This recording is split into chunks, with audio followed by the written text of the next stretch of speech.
Hello everyone, welcome back to my channel अपनी संस्कृति अपना मार्ग में। मैं शालिनी उत्तराखंड से, जहां हम बातें करते हैं पूजा पाठ, अपनी संस्कृति और लाइफ स्टाइल से जुड़े हुए ऑल इन टॉपिक पर, और मैं आपके साथ शेयर करती हूं अपनी लाइफ का एक्सपीरियंस। तो दोस्तों, हरे कृष्णा, राधे राधे, जय श्री राम। तो दोस्तों, आज खाटू श्याम बाबा जी का जन्म दिवस है। भव्य रंग भरी एकादशी, निशान यात्रा भी है आज ही के दिन। तो मैं आज शुरुआत करूंगी अपने घर से, जहां मेरे बाबा जी विराजित हैं। तो ये उनके लिए मैं ड्रेस लेके आई हूँ, जिसमें मोती पर्ल्स के ये वर्क हुआ है। ग्रीन कलर की इस बार मैंने ड्रेस ली है। देखिए कितनी सुंदर लग रही है। ये उनका दुपट्टा है जो पीछे से लगता है उनको बाबा जी का। ये उनके लिए मैं मुकुट लेके आई हूँ। ये पीछे से बेल्ट वाली है और ऐसे अच्छे से ये एडजस्ट हो जाएगी उनको। ये उनके लिए मैं माला लेके आई हूँ। ये दूसरी माला है, ये ठाकुर जी के लिए माला है।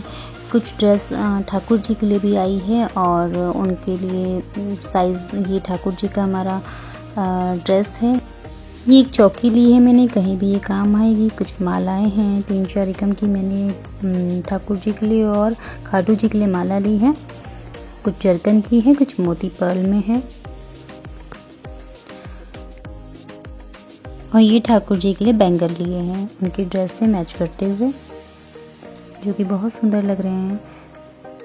यहाँ पर ठाकुर जी के लिए ये एक अंडरवियर और अपर और लोअर दोनों इनर है, क्योंकि अभी ठंडी है थोड़ी बहुत, तो इसलिए मैंने उनको लिए ये भी ले लिया है। और ये उनका मुकुट है ठाकुर जी का। तो 2-3 मैंने उनके लिए मुकुट भी ले ली थी, जो भी मैच होगा। कुछ दोने लिए हैं भोग प्रसाद के लिए। इत्र लिया है बाबा जी को, जो कि बहुत प्रिय है उनको, तो इत्र चढ़ाना उनको बिल्कुल ना भूलें। और ये मैंने कलर लिए हैं 7 कलर के, तो ये सब प्रभु को पहले अर्पित करेंगे। तो चलिए दोस्तों, बाबा जी का बर्थडे सेलिब्रेट करने का समय आ गया है। हमने दोनों ने मिलकर के, हस्बैंड ने भी और मैंने भी केक कट किया है और बाबा जी को भोग लगाया है। और ज़्यादा मैंने इस बार नहीं कुछ मैं कर पाई हूँ, क्योंकि निशान यात्रा है बाबा जी की आज के दिन, तो वहाँ भी जाना था, तो थोड़ा ही भोग बना पाए हैं। गुजिया है, बूंदी है जो बाबा जी को चढ़ता है वो है, पान है, मीठा पान है, पुंगी फल है और ड्राई फ्रूट्स हैं, दूध है, कच्चे दूध का भोग उनको लगता है। तो जो जितना मुझसे हुआ है, और मैंने वो फटाफट से सुबह सुबह जल्दी से पूजा वर्जा करके केक वेक कट के मिल केक मैंने इस बार किया है। केक हमने ऑर्डर नहीं किया था, क्योंकि कहीं ना कहीं ऐसा लगता है कि एग लेस हम बोल रहे हैं, लेकिन वो मतलब बाहर है, हमें क्या पता, हमारे सामने तो वो नहीं बन रहा है ना, इसलिए हमने वो इस बार ऑर्डर नहीं किया है। इस बार हमने मिल केक प्रभु के लिए ऑर्डर किया है। तो ये देखिए हमारे खाटू जी कितने सुंदर लग रहे हैं ना। तो कमेंट करके ज़रूर बताइएगा कि मेरे खाटू श्याम जी कैसे लग रहे हैं। मैंने बहुत मेहनत से उनको सजाया है। मैंने क्या, उन्होंने जैसे सजवाया है खुद को, जैसी उनकी इच्छा थी ना, वो खुद अपने आप ही ऐसे स्वरूप में आ गए हैं, तो जो कि वो बहुत सुंदर लग रहे हैं। और ये प्रभु का मिल्क केक वगैरह सब हमने कट किया, तो बहुत सुंदर लगा ये सब करके। और अब हम चलते हैं अपने एक बार मैं आपको पूरा अपना मंदिर टूर दिखा देती हूँ। उसके बाद हम अपनी निशान यात्रा में जाएंगे। हमने अपने श्याम जी को कलर लगाया, पहले उनको अर्पित किया, फिर सबको, फिर उसके बाद अभी जब निशान यात्रा में जाएंगे ना, तब वहाँ पर भी हम कलर से खेलेंगे, लेकिन पहले हमने अपने प्रभु को अर्पित किया है। तो दोस्तों, आपने मेरा पूरा मंदिर टूर देख लिया है, बाबा जी का बर्थडे सेलिब्रेट करते हुए देख लिया है। अब मैं आपको खाटू श्याम जी के बारे में कुछ बताना चाहती हूँ। अब हम जा रहे हैं इसके बाद खाटू श्याम सेला कोई नरेश, ठीक है। यहाँ हम पहुँच गए हैं अपने मंदिर में गुलाब के फूल लेके। और ये मेरी फ्रेंड है सोनाली, जो कि इतने सारे फ्लावर्स प्रभु के लिए लेकर के आई है। तो ये बहुत दूर से आई है, लेकिन बहुत मेहनत करके यहाँ तक पहुँची है। तो देखो, बाबा जी का बुलावा था तो वो जैसे तैसे करके आ गई। ये मेरी सिस्टर हैं। और ये है बाबा जी का भव्य मंदिर। यहाँ पे बाहर ये ग्राउंड है, यहाँ पे सजावट की गई है। अंदर गर्भगृह में भी हम जाएंगे, आप देखते रहिए। मैं इसके साथ साथ मैं आपको बताऊंगी कि बाबा खाटू श्याम जी हैं कौन। बहुत से लोग हैं जो मुझे पूछते हैं कि ये कौन है, ये कौन है, हम नहीं जानते। तो शिव जी को, ब्रह्मा जी को और विष्णु जी को, ये माता को, इन्हीं को ही हम जानते हैं, बाकी कृष्ण जी को जानते हैं। ये खाटू श्याम जी कहाँ से आए हैं, तो देखिए इसकी भी मैं आपको पूरी बात बताती हूँ कि खाटू श्याम जी कौन है। बाबा खाटू श्याम को हारे हुए का सहारा माना जाता है। इसका मतलब ये है कि जिस भी व्यक्ति को सहारा नहीं होता, जिस भी व्यक्ति का सहारा नहीं है, उसको बाबा अपनी शरण में लेते हैं, सभी कष्टों को हर लेते हैं। अच्छा, अब मैं बताऊं आपको कि ये खाटू जी के पीछे की कहानी क्या है, क्या कहते हैं इन्हें, हारे का सहारा। जल्दी जल्दी मैं आपको बताने की कोशिश करूंगी कि जितना मुझे मतलब पता है, जितना मैंने सुना है, मैं उनकी ये स्टोरी आपको बताऊंगी तो शायद आपको समझ में आए। महाभारत के युद्ध में कौरव और पांडव युद्ध लड़ रहे थे। तो जो 5 पांडव भाई थे उनमें से एक भीम थे। भीम के बेटे हुए घटोत्कच और घटोत्कच के बेटे हुए बर्बरिक। तो ये सूचना जब घटोत्कच के पुत्र बर्बरिक तक पहुंची तो अपनी माता से कहा कि मैं भी कुरुक्षेत्र में चल रहे युद्ध में जाना चाहूँगा। तो कुरुक्षेत्र में ही ये युद्ध हुआ था, आपको पता होगा। तो उनकी माँ ने, जिनका नाम था मोरवी, कहा कि बेटा तुम बहुत मतलब शक्तिशाली हो, इसलिए अपनी शक्तियों का प्रयोग ना कभी भी किसी निर्बल व्यक्ति पर मत करना। तुम हारे हुए को सहारा देना, जो हार रहा होगा तुम्हें उसका साथ देना है। तब बर्बरिक युद्ध भूमि में जाने लगी। श्री कृष्ण को पता था युद्ध में कौन हारेगा, इसलिए कृष्ण ये बात भी जानते थे कि बर्बरिक किसका साथ देने वाले हैं। बर्बरिक को कौरवों का साथ देने से रोकने के लिए श्री कृष्ण जी ब्राह्मण के रूप में आ गए। तो बर्बरिक को कहा तुम्हारे पास क्या शक्ति है। तो उन्होंने बताया कि मुझे वरदान मिला है इन 3 बाणों का, जहाँ भी चलाऊंगा वो सब नष्ट हो जाएगा। तो ब्राह्मण यानी कि कृष्ण जी ने कहा मुझे भी दिखाओ तो मानूं मैं। तो श्री कृष्ण जी ने कहा इस पेड़ के सारे पत्तों में छेद करके बताओ। तो उन्होंने प्रमाण दिया बर्बरिक जी ने, तो सब में छेद हो गए। एक तीर श्री कृष्ण जी के पैरों में जाके रुक गया। तो बर्बरिक ने कहा कि हे ब्राह्मण जी, आप अपना पाँव हटा दीजिए, आपके पाँव के नीचे एक पत्ता है, नहीं तो आपका पाँव भी आपके पाँव में लग जाएगी। तो तब कृष्ण जी ने कहा मैं ब्राह्मण हूँ, मैं जो मांगूंगा वो क्या तुम दे सकते हो। तब बर्बरिक समझ गए थे कि ये कोई साधारण व्यक्ति तो नहीं है। उन्होंने कहा यदि आप अपनी असली रूप में आए तो जो आप मांगोगे मैं वो दे दूंगा। तो कृष्ण जी अपने असली रूप में आ गए और बर्बरिक उन्हें देखकर बहुत खुश हुए, प्रसन्न हो गए, नतमस्तक हो गए कि भाई कृष्ण जी के मेरे दर्शन हो गए हैं। तो उन्हें देखकर श्री कृष्ण जी को कहा प्रभु आदेश करें। उन्होंने उनसे उनका फिर शीस मांगा, तो मांग लिया शीस। प्रसन्न होकर शीस दिया उन्होंने। तो फागुन मास की द्वादशी के दिन अपना शीस काटकर उन्होंने उनको दान दिया था। तो भगवान कृष्ण जानते थे बर्बरिक बहुत शक्तिशाली योद्धा है, इसलिए उन्होंने उनका शीस अमृत कलश में डाल दिया था, जिससे वो अमर हो गए। उसके बाद पूरे युद्ध को देखने की उन्होंने इच्छा जताई बर्बरिक ने, क्योंकि उन्होंने युद्ध देखना था। तो कृष्ण जी ने उनके शीस को सबसे ऊंची पहाड़ी पर रख दिया, जिससे बर्बरिक पूरे युद्ध को देख पाए। साथ ही कृष्ण जी ने बर्बरिक का समर्पण भाव को देखकर उन्हें वरदान भी दिया कि उन्हें कलयुग में मेरे श्याम नाम से जाना जाएगा। उसके बाद बर्बरिक खाटू श्याम के नाम से पूजे जाते हैं। तो दोस्तों, उम्मीद करती हूँ कि काफ़ी लोगों की कन्फ्यूज़न दूर हो गई होगी ये कहानी सुनने के बाद, क्योंकि भगवान श्री कृष्ण जी ने उन्हें स्वयं वरदान दिया था कलयुग का राजा बनने का, और बाबा श्याम कौन है ये भी आप समझ गए होंगे। फिर दोस्तों, कलयुग की शुरुआत हुई जहाँ ज़मीन के नीचे से श्याम जी का सिर मिला था। इसके मिलने के पीछे भी एक कहानी है। जहाँ से बाबा का सिर मिला था वहाँ ना एक गाय आती थी और उसके थन से अपने आप ही दूध निकलकर उस जगह पर गिरता रहता था। जब सबने इस बात पर ध्यान दिया तो उस जगह पर खुदाई करने का फैसला लिया और फिर वहाँ श्याम बाबा का सिर मिला। फिर उसे एक ब्राह्मण को सौंप दिया था। तो उसके बाद राजस्थान में एक राजा रूप सिंह जी को उस जगह पर मंदिर बनाने का सपना आया। उसके बाद उन्होंने बाबा श्याम का भव्य मंदिर बनवाया, जिसे लोग आज खाटू श्याम के नाम से जानते हैं। तो दोस्तों, उम्मीद करती हूँ कि आपको ये कहानी अच्छे से समझ आ गई होगी। यहीं पे ना सेलाकुई नरेश पे एक ये मंदिर मतलब सब जॉइंट हैं। ये हमारा गोगा माड़ी है जहाँ पे ये शिवलिंग की एक मूर्ति बनाई गई है, शिवलिंग बनाया गया है। उसके अंदर ये आप देख रहे होंगे ये गोगा माड़ी है और बीच में वहाँ पे वो हनुमान जी थे। तो अब हम चलते हैं अपनी यात्रा की तरफ। यात्रा हमने बीच से ही शुरू करी है। फ्रेंड्स, मैं आपको बताना चाहती हूँ कि मेरा स्वास्थ्य ठीक नहीं था, जिस वजह से मैं और मेरी फैमिली मेरे चक्कर से वहाँ से स्टार्टिंग नहीं कर सके जहाँ से हम हर साल करते हैं यात्रा। इस बार हमने बीच से ही शुरू करी। पहले हमने मंदिर के दर्शन कर लिए थे, अब हम ई रिक्शे में जा रहे हैं यात्रा के पास। तो यात्रा बीच में आ चुकी है, बीच रास्ते में। तो अब हम कुछ ही दूरी पर यात्रा है, तो हम वहीं से यात्रा भी शुरू कर लेंगे। तो इस बार थोड़ी सी ट्रेजेडी थी, तो इस वजह से हमारे संग ये दिक्कत आ गई थी कि मेरा स्वास्थ्य ठीक ना होने की वजह से मेरी और फैमिली को भी प्रॉब्लम हुई, वो नहीं जा सके मेरी वजह से। तो हमने ई रिक्शा पकड़ा और हम चले गए अपनी यात्रा में। तो अब देखिए यात्रा हमें मिलेगी बीच में ही। तो यहाँ पर हम ई रिक्शे से उतर गए हैं और यहाँ देखिए आप पुलिस प्रशासन पूरी तैनात है, पूरी ड्यूटी निभा रही है अपनी। और यहाँ से हमें हमारी निशान यात्रा मिल जाएगी। तो लीजिए हमारी भव्य रंग भरी एकादशी निशान यात्रा यहाँ से शुरू हो चुकी है। और देखिए ढोल नगाड़ों के संग लोग कितनी मस्ती में झूम रहे हैं। और ये देखिए इतने सारे निशान यहाँ पर हैं और जो सबसे बड़ा निशान आपको दिख रहा होगा वाइट कलर का, वो सबसे आगे रहता है।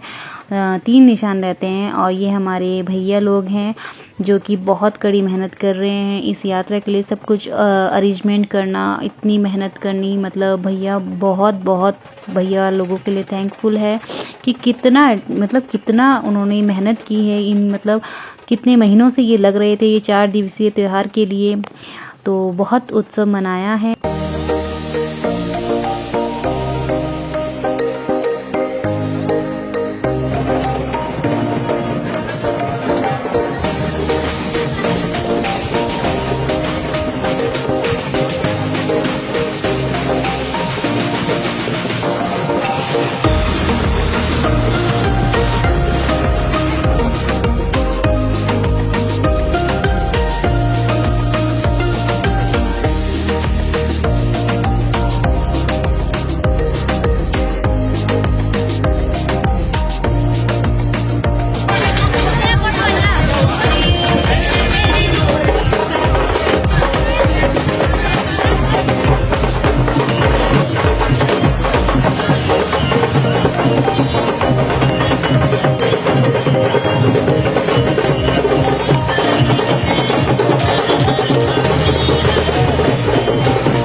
यहाँ पर आप देख सकते हैं कि ढोल ताशों की कितनी अच्छी गूंज आ रही है।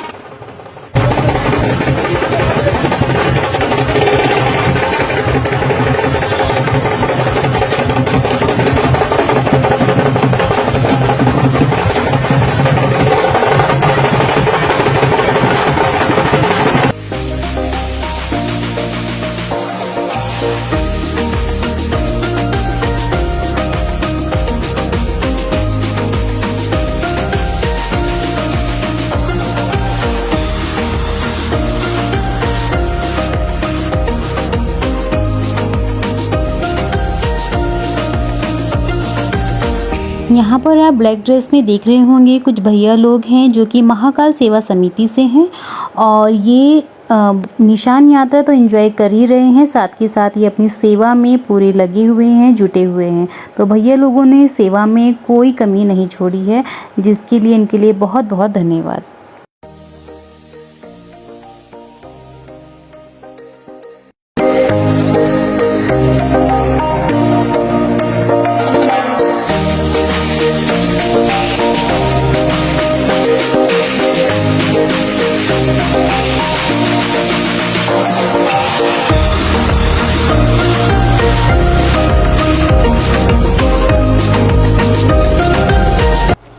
और ये हमारे श्रीमान गौरव गुप्ता भैया जी जो कि पूरे खाटू नरेश मंदिर के संचालक हैं और ये बहुत मेहनत करते हैं मंदिर के लिए, बहुत सेवा करते हैं और प्रभु खाटू जी इन पे अपनी कृपा ऐसे ही सदैव बनाए रखें।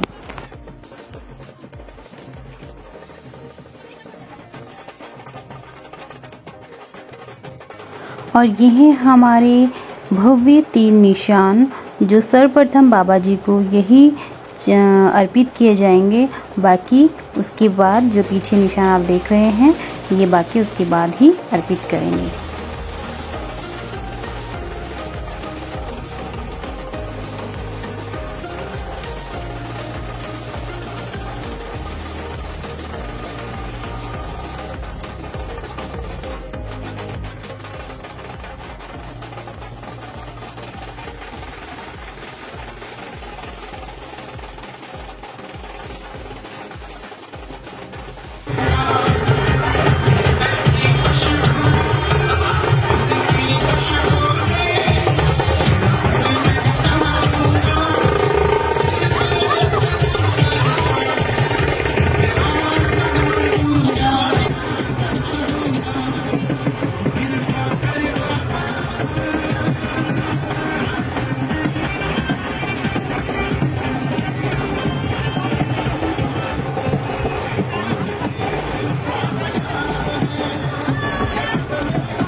और जो ये आप देख रहे हो ना, ये भैया जो नाचते हुए आगे आ रहे हैं, ये डॉक्टर पंकज किशोर गौर जी महाराज जी के बेटे हैं। 2 बेटे हैं, ये बड़े बेटे हैं जिनका नाम उदित है, छोटे बेटे का नाम अनुभव है।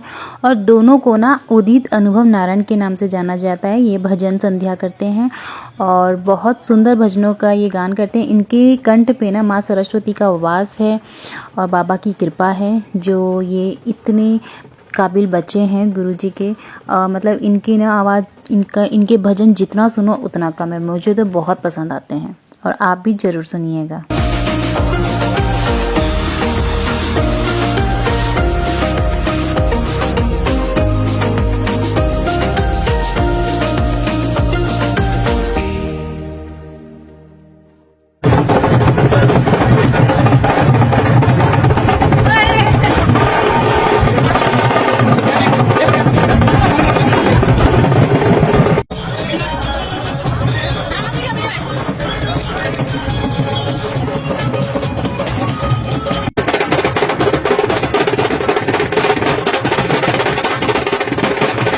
ये निशान है ना सबसे बड़े वाला, इनको इस तरीके से फहराया जाता है बीच बीच में और तीनों निशानों को फहराया जाएगा। आप देखिए कितना खूबसूरत लगता है जब ये ऐसे लहराता है।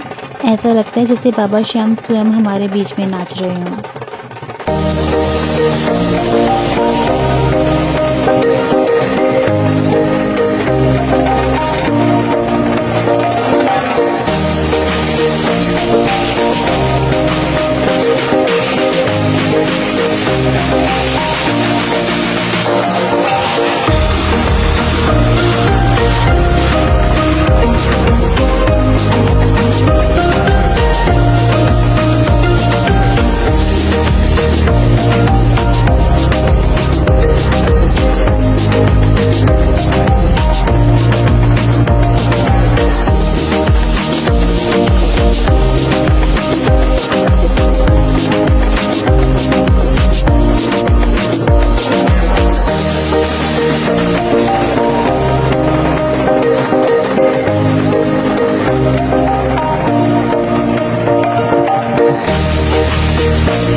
और अब ये देखिए जो भैया ये साइड होने के लिए बोल रहे हैं ना उन भैया को, क्योंकि मैं वीडियो शूट कर रही थी तो वो कह रहे थे साइड हो जाओ, फ़ोटो ठीक से नहीं आएगी। तो ये वो भैया हैं छोटे वाले अनुभव भैया, अनुभव नारायण, उदित अनुभव नारायण। तो ये 2 भैया हैं जिनके कंठ में मैं कह रही थी माँ सरस्वती का वास है।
यहाँ पुलिस प्रशासन अपनी पूरी ड्यूटी पर तैनात रही, जिससे आने जाने वालों का ट्रैफिक जाम ना हो और यात्रा वालों को भी कोई प्रॉब्लम ना हो।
दोस्तों श्री आद्य शक्ति पीठ और संस्कार जागृति केंद्र जो ये आपको दिख रहा है यहाँ ऊपर लिखा हुआ, जिनकी मैं आपसे बात कर रही थी ना अभी, उदित अनुभव नारायण भैया जी की, ये उन्हीं का ही गुरुकुल है। यहाँ लोग अपने बच्चों को भेजते हैं गुरुकुल में और यहीं पे इनका आवास भी है।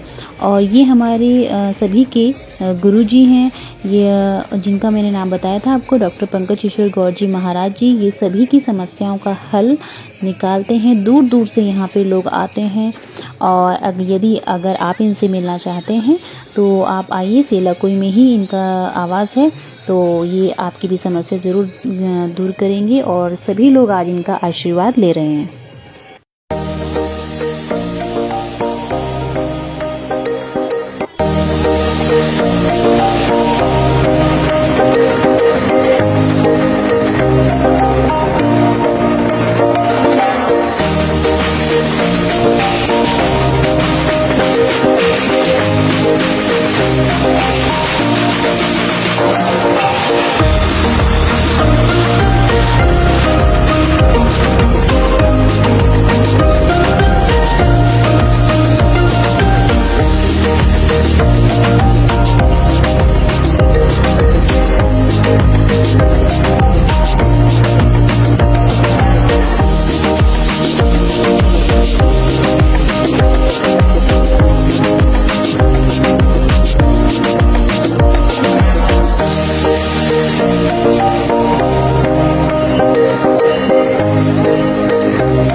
क्यों ना आज बाबा के बर्थडे पे हमें भी एक बड़ा सा जयकारा लगाना है, तो आप मेरे साथ भी जयकारा ज़रूर लगाएं।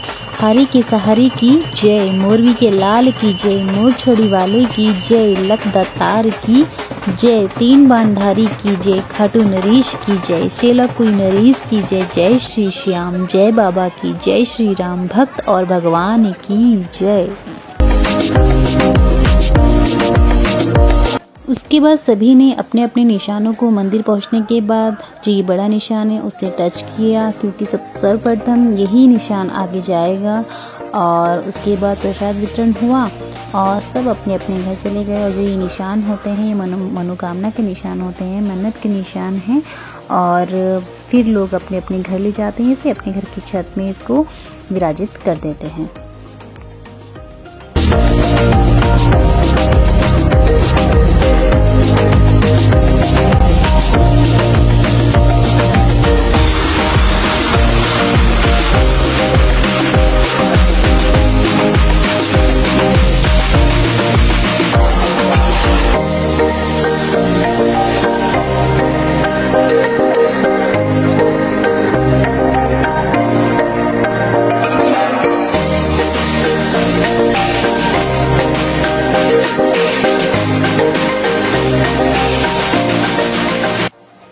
तो दोस्तों कैसी लगी आपको रंगभरी एकादशी निशान यात्रा महोत्सव। आई होप कि आपको अब तो बाबा जी के बारे में पता चल ही गया होगा कि श्याम बाबा कौन हैं और क्यों इन्हें कलयुग का देवता माना जाता है। वीडियो पसंद आए तो लाइक करें, कमेंट करें, फैमिली और फ्रेंड के साथ शेयर करना बिल्कुल भी ना भूलें, ताकि लोगों को भी पता चले जिन्हें नहीं पता है अभी तक कि बाबा श्याम कौन है। तो आप ये वीडियो उन्हें जरूर शेयर करें। तब तक के लिए हरे कृष्णा, राधे राधे, जय श्री राम, जय श्री श्याम। जो इसकी शरण ले ले अपनी ओट में, मेरा श्याम काम करे यारो डंके की चोट पे, श्याम काम करे यारो डंके की चोट पे, हाँ डंके